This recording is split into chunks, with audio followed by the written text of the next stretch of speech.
Hi hello வணக்கம். இது உங்கள் சிவி ஜோன். சார் எப்படி இருக்கீங்க? இப்போ பார்த்தீங்கன்னா சூப்பரான தரமான ரொம்ப நாள் வெயிட் பண்ணி இப்போ வந்து ப்ரொமோ ஒன்று விட்டுட்டாங்க. இதில் பார்த்தீங்கன்னா அவர் வந்துட்டு ஒரு சூப்பரான விஷயத்த சொல்கிறார் நம்ம விஜய் சேதுபதி அவர்கள். என்னன்னா இந்த வாரம் இந்த பிக் பாஸ் வீட்டை வந்துட்டு ஸ்கூலாக மாற்றணும். அதில் ஒரு சில பேருக்கு வந்துட்டு நம்ம வந்து அவங்களுக்கு கதாபாத்திரங்கள் கொடுத்தோம். அந்த கதாபாத்திரங்களை அவங்க கரெக்டாக எடுத்து பண்ணாங்களா, இல்லை அதுக்கு நடுவில் அவங்களோட உண்மையான சுயரூபம் வெளியே வந்துச்சா, அதை நம்ம பார்க்கணும். அப்படி சொல்லும்போதே பார்த்தீங்கன்னா, நம்ம முத்துக்குமரன், ராணவு, அன்ஷிதா மூஞ்சி காமிச்சிட்டாங்க. ஓ! அப்போ கன்ஃபார்ம் முத்துக்குமருக்கு அடி இருக்கா? அப்படின்ற மாரி இருந்துச்சு. அதுக்கப்புறம் யார காமிச்சாங்க? பவித்ரா, மஞ்சரி, ஆனந்தி. வாச்சி இவங்கலாம் பிரச்சனை கிடையாது. பவித்ரா என்ன பண்ணாங்க? பெருசா பண்ணல. மஞ்சரி வந்து சூப்பரா பண்ணியிருந்தாங்க. மஞ்சரி கண்டிப்பா சொல்லணும். ஆனந்தி என்னத்த பண்ணாங்க? ஆ ஆனந்தி வந்து சிவகுமார் மேல கம்ப்ளைண்ட் பண்ணாங்க. என்ன கம்ப்ளைண்ட் பண்ணாங்க? இந்த மாரி வந்துட்டு லேடீஸ் ஹாஸ்டல்ல வந்து எட்டி பார்க்குறான்னு சொல்லிட்டு, வாட்ச்மேனா இருந்த சிவகுமார் மேல பெரிய கம்ப்ளைண்ட். அது எவ்வளோ பெரிய கம்ப்ளைண்ட்டு. ஜட்டு புட்டுன்னு போட்டுடலாமா? இந்த மாதிரிலாம் சொல்லலாமா? ஸ்கூலில் வந்துட்டு ஸ்கூல் பசங்களாக இருக்குன்னா, இவங்கெல்லாம் வந்து ஸ்கூல் மரியாதை பண்ணிட்டு இருந்தாங்க.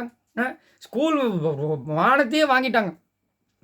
நம்மலாம் ஸ்கூல் போகும்போது நான்லாம் பார்த்தீங்கன்னா, சட்டை இன் பண்ணலன்னா பின்னாடியே போட்டு பிடி மாஸ்டர் பொழப்பாரு என்னைய. பிடி மாஸ்டர், அதுக்கப்புறம் ஏஹெச்எம், ஹெச்எம், நடுவில் ஒரு நாள் வந்து நான் பெரிய பையனானதுக்கப்புறமா போனேன். இப்போ இல்லை, பெரிய பையனாகும்போது போயிட்டு அவரை பார்த்தேன். சார், உங்களை என்னால் மறக்க முடியும். ஏன்ப்பா அப்படின்னு.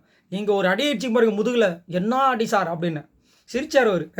அந்த மாதிரி ஸ்கூல்னா அப்படி இருக்கும். இவங்க அப்படியா பண்ணாங்க? வேற மாதிரி பண்ணி அந்த ஸ்கூலோட மானத்தையே வாங்கின மாதிரி ஆகிப்போச்சு. அதுலேயும் ஆனந்தி வந்துட்டு திருடுற விஷயங்கள்லாம் பார்த்தீங்கன்னா, அதான் 2, 3 பண்ணாங்க சம்பவம். அதோடு அவ்வளோதான், டோட்டல் ஆஃப். பவித்ரா ஏதாவது பண்ணாங்களா? அவங்களும் பெருசாக இல்லை. சரி, அதாவது அந்த சத்யா கூட வந்துட்டு கொஞ்சம் கேரக்டர் பண்ணி கொஞ்சம் சண்டை போட்ட மாதிரி இருந்துச்சு. அதெல்லாம் பெருசாக இல்லை. சரி, தர்ஷிகா ஏதாவது பண்ணாங்களா? அதுவும் கிடையாது. முத்துக்குமரன் கூட இதில் வந்துட்டு சும்மா அங்கங்கே வந்து சின்ன சின்ன விட்டு அடிக்கிறது, இந்த மாதிரி விஷயங்கள் தான் பண்ணார். லாஸ்ட்டாக அந்த டைரக்ஷன் அப்படின்ற விஷயங்கள். இதில் எனக்கு என்னென்னா, இந்த ப்ராங்க்னு ஒன்று வந்துச்சு பாருங்க, அது இந்த வாட்டி தான் வரும் போல இருக்குது. கண்டிப்பாக நம்மளுக்கு ஒரு பெரிய ட்விஸ்ட் காத்துட்ருக்கு.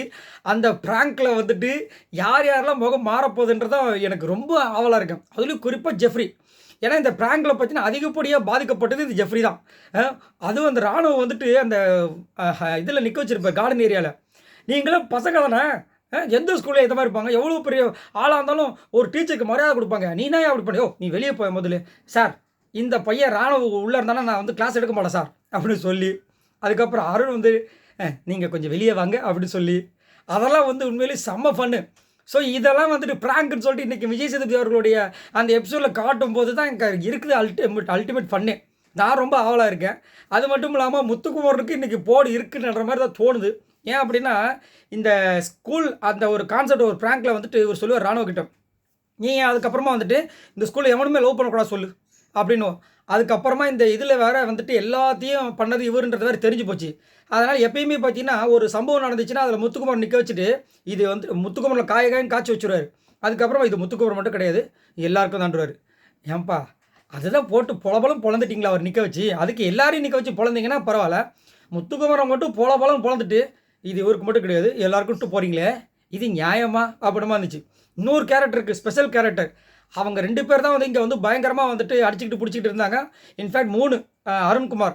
ஸோ அருண்குமார் எனக்கு தெரிஞ்சு வந்து கேரக்டர் விட்டு வெளியே வந்த மாதிரி இல்லை. ஏன்னா அவர் வந்துட்டு கேப்டன்ஷிப் ப்ளஸ் அந்த ஏஹெச்எம் வைஸ் பிரின்சிபல் அந்த 2 கேரக்டருமே சூப்பராக எடுத்துகிட்டு வந்தார். ஸோ எனக்கு தெரிஞ்சு கண்டிப்பாக இன்றைக்கி பாராட்டுகள் தான் அதிகப்படியாக வரலாம். மேபி இவருக்கும் ஜாக்லினுக்கும் நடந்த அந்த கான்வர்சேஷன் கொஞ்சம் பெரிய பூதாகரமாக வெடிச்சது. அதில் வந்து கண்டிப்பாக வந்துட்டு ஜாக்லின் பக்கம் இவர் திரும்புறதுக்கு வாய்ப்பு இருக்குது, அதாவது திட்டுறதுக்கு. ஏன்னா ஜாக்லின் வந்துட்டு ஒரு சில விஷயங்கள் வந்து தீபக் வந்து ஸ்ட்ரெயிட்டாக பர்சனலாக தான் தாக்கினாங்க. அதுவும் இல்லாமல் அது எதுக்காக அந்த ஜாக்லின் மேலே பெரிய தப்பு வந்துச்சுன்னா அந்த விஷயம் தெரிஞ்சதுனால.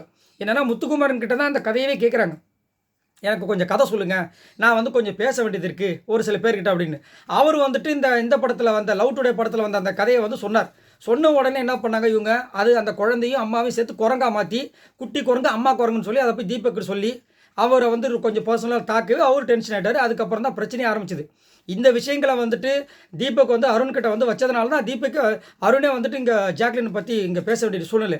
அதே மாதிரி பிரின்சிபல் வைஸ் பிரின்சிபல் 2 பேருக்குமே வந்துட்டு ஒரு ஸ்கூல் மேனேஜ்மெண்ட்னா எவ்வளோ விஷயங்கள் கொடுப்பாங்க, எவ்வளோ மரியாதை கொடுப்பாங்க.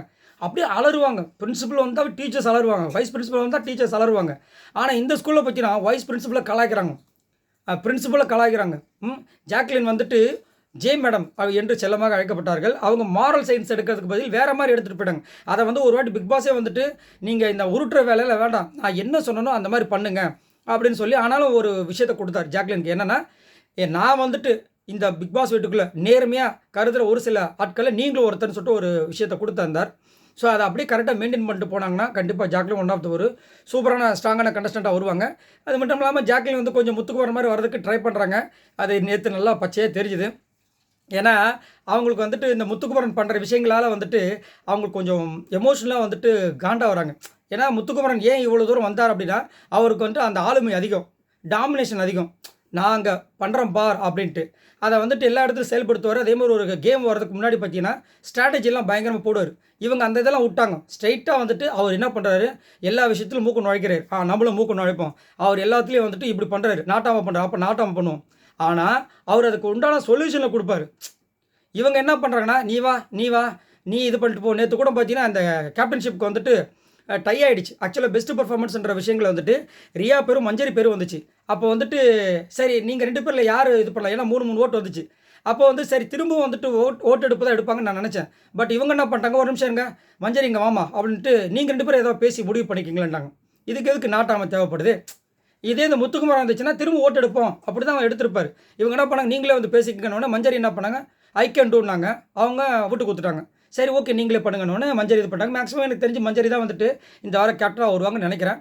ஸோ இன்றைக்கி அப்போ தரமான சம்பவங்கள் நம்மளுக்கு காத்துட்டுருக்குன்னு நினைக்கிறேன். சரி நீங்கள் உங்களோட கமெண்ட்ஸை சொல்லுங்கள். அது மட்டும் இல்லாமல் இந்த வாரம் யாரெல்லாம் புலக போகிறார் விஜய் சேதுபதி அவர்கள் அப்படின்றத எனக்கு சொல்லுங்கள். எனக்கு தெரிஞ்சு இதில் இன்னொரு ட்விஸ்ட்டு எக்கச்சக்கமாக வரும்னு நினைக்கிறேன். கண்டிப்பாக விஜய் விஷாலுக்கு வந்துட்டு விட்டு வைக்க மாட்டார் அப்படி தான் தோணுது. ஏன்னா போன வாரம் வந்துட்டு அவர் சொன்ன விதங்கள் பெருசாக அழுத்தமாக விஷாலுக்கு இல்லாத காரணத்தினால அவர் என்ன பண்ணிட்டார்னா, அடுத்த நாளே வந்துட்டு அடுத்த நாள் கூட இல்லை, அந்த நைட்டே சௌந்தர்யா பற்றி தர்ஷிகா கிட்ட, அப்புறமா சாச்சனா கிட்ட, அதுக்கப்புறம் மஞ்சரி, இவங்க நிறைய பேர்கிட்ட வந்துட்டு போயிட்டு சௌந்தர்யா பற்றி பேசின விஷயங்கள். அதுவும் வந்து அவர் வார்த்தை சொல்லியிருப்பார். என்னென்னா, நான் பார்த்ததை தான் சொன்னேன், நான் பார்த்ததை பார்த்து சொல்லியிருக்கணும். இது எவ்வளோ பெரிய தவறான வார்த்தை பாருங்க. இதை எப்படி வேணாலும் நீங்கள் சித்தரிக்கலாம். அப்போ ஏதோ பார்த்துருக்காரு, ஓ இதெல்லாம் பார்த்துருக்காரா, ஓ அப்படி பார்த்துருக்காரா அப்படின்லாம் எல்லாமே சொல்லலாம், கதை கட்டலாம். ஸோ இந்த மாதிரி விஷயங்கள் பண்ணக்கூடாதுன்றதுக்காக தான் அங்கே வந்து ஒரு வார்னிங் மாதிரி கொடுத்தார். அதுவும் வந்துட்டு இவருக்கு எந்த களங்கமும் ஏற்பட்டக்கூடாதுன்ற ஒரு காரணத்துக்காக பூசி மொழிக்கு ஒரு வார்னிங் கொடுத்தார். நீங்கள் உங்களுக்கே தெரியும் அதை பண்ணாதீங்கன்னு உடனே அவர் உடனே உட்காந்துருப்பார் சாரி சார்னு.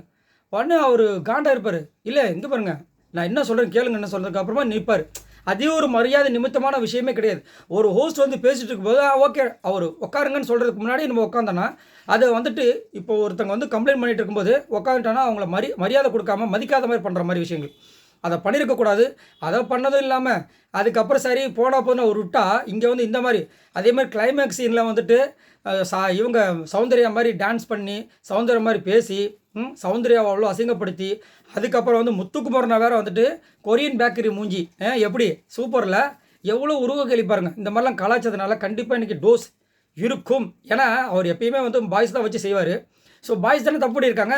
அதே மாதிரி ஜெஃப்ரியும் தப்பு பண்ணியிருக்காப்புல. ஜெஃப்ரி வந்து அந்த குரலில் பேசுறதுலாம் வந்துட்டு ஒரு பக்கம் ஃபன்னாக இருந்தாலும் அவங்க அதனால் கஷ்டப்பட்டுருக்காங்கன்னு சொல்லிட்டு அங்கே வெளிப்படையாக சொல்லிட்டாங்க. அவங்க ரொம்ப மனசு உடஞ்சிருக்கேன்னு. அப்படி சொன்னதுக்கப்புறமா நீங்கள் பண்ணிங்கன்னா அப்போ உங்களுக்கு எவ்வளோ இது இருக்குது, ஒரு கடுப்பாக இருக்குமா இல்லையா? அதனால் அவரையும் பொழக்க போகிறான்னு நினைக்கிறேன். சரி நீங்கள் உங்களோட கமெண்ட்ஸை சொல்லுங்கள். இன்னும் யாரெல்லாம் வச்சு செய்வார்னு நினைக்கிறீங்க? இன்றைக்கி இப்படி தான் போகுமா இல்லைன்னா ஒன்றுமே இருக்காதுங்க பாருங்கள் நீங்கள் அப்படின்னு சொல்கிறீங்களா?